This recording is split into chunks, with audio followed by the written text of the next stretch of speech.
Hi, it's Zobble925 and welcome to Elite Dangerous on my legacy version on Xbox.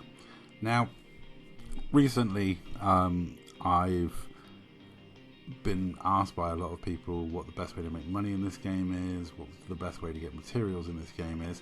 Now, I did do some videos going back a few years about this, and things have not changed, but rather than keep sending videos to people from 2002 or 2001 or 2020, I thought I would bring out a new video.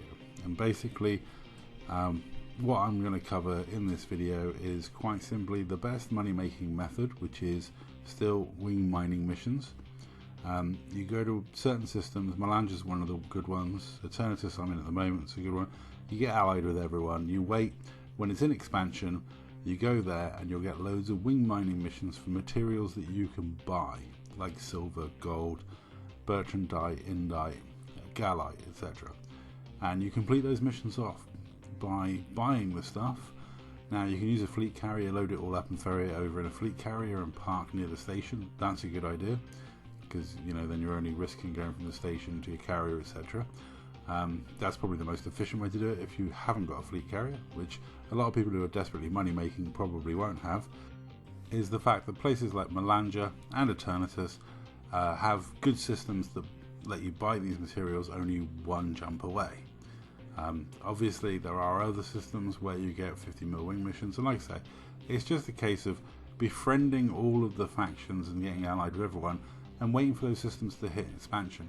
The reason Melange is good is because there's so many people pushing for it to go into expansion. It hits expansion very regularly. The reason Eternatus is good for me is it just happens to be near the area of the, like I used to call home, and I'm very familiar with. And as you can see, the payout, I'm insane and I do the bromulite mining missions. So as you can see, half of these are bromulite mining missions. I wouldn't recommend that, and also I definitely wouldn't recommend this. That's a metamonohydrate crystal mission. As you can see, pays nothing for 700 odd tons that I'd mined. But it's a little weird project that I do. When I mine, I do collect metamonohydrate crystals when I mine bromulite, and I save them up until I can complete a mission because it freaks people out. But generally, bromulite mining, I wouldn't recommend it because the yield for ice mining is terrible. But I do it for the missions, and also I do it for the materials. I regularly trade up my mats, my raw mats, into like the mid-tier and high-grade mats, and then I go and refill my raw mats when I go mining. It's something I do when especially because I work a lot of nights and I'm on early hours of the morning when no one is about. I'll just go and mine when I'm, and prepare, build up the stocks on my carrier, and then when I've finished on a mining expedition, I'll go and do a load of these missions and share a lot of the profits with people. Now, when it comes to mat gathering, I will leave in the description the full blurb write-out of the best places to get mats in this game.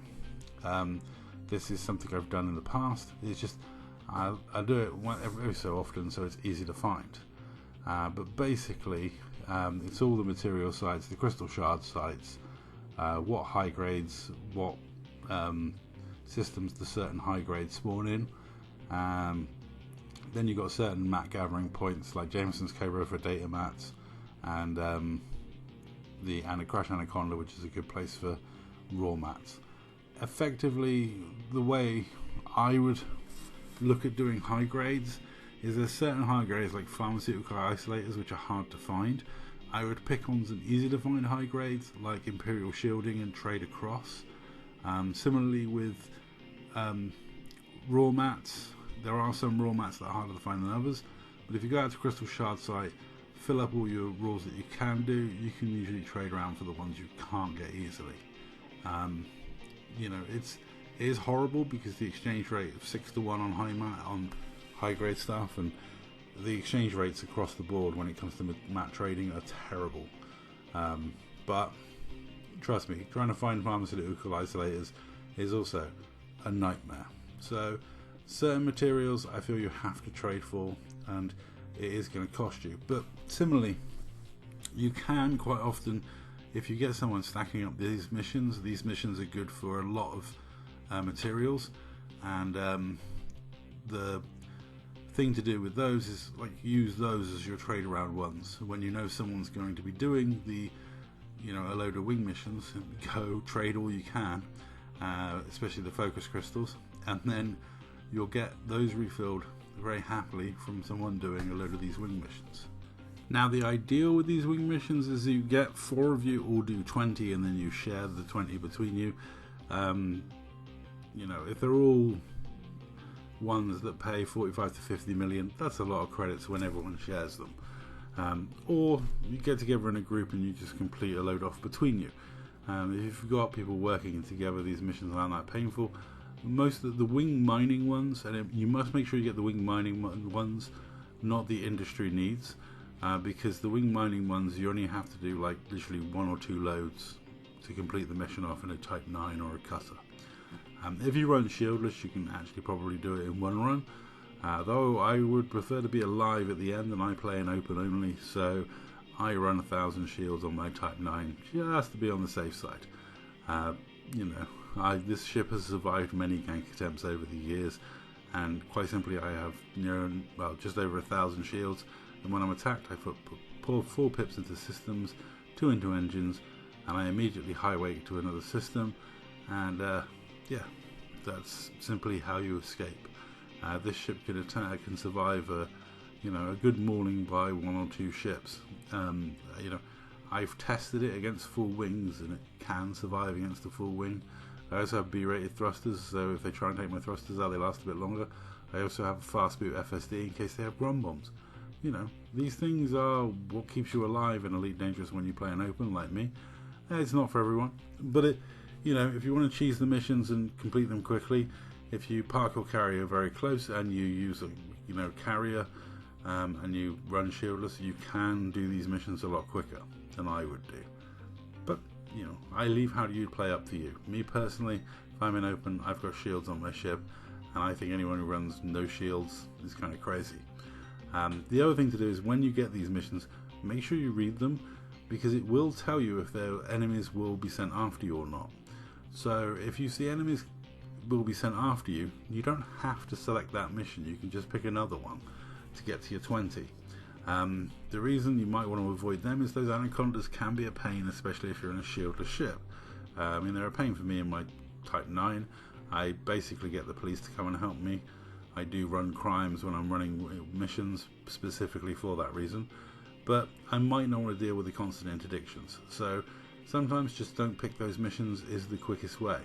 Another method is to just pick all of those missions, then stack them up and get a group of friends together to help you kill those guys, because those ships are worth, and I'm not kidding, worth killing because they have really good mats.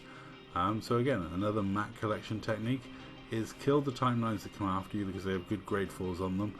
And yeah, if you get like a group of you together, you know, it's a good way of helping a newbie get mats. Now in this instance, I actually did 21 new missions because I had some spare bromulite on board. So on my last go through, I was able to complete off an extra mission, so I got 21. What I would recommend when you're doing this with normally, I would recommend loading up with gold before you go and dish them out, and see if you get a gold or a silver mission towards the end, something like that, because you can complete them in like half a load on my Type 9. But if you have gold or silver, you may get lucky and get a mission, you might not, and if you don't, you can put it back on your carrier for the next time you do some wing missions. But one of the main reasons for doing these is the mats. And like I say, I will put in the description all the mat collecting guidance you need for Elite Dangerous on the Legacy version on Xbox. It's different to the PC version, I'm afraid. So if you're on PC, there are different guides out there for you. Yeah, this is very much a guide for the few of us that are left on Xbox. And there's a lot of newbies on Xbox, so you know, this video may help you out, may give you some shortcuts to things. One of the quickest ways to get rich is to befriend the idiot who likes doing bromulite mining. Just gonna say. But anyway, that's all for this video. Thank you very much for watching. I'll catch you in the next one, and if you've got any tips, let the people know in the comments down below. I'll catch you in the next one.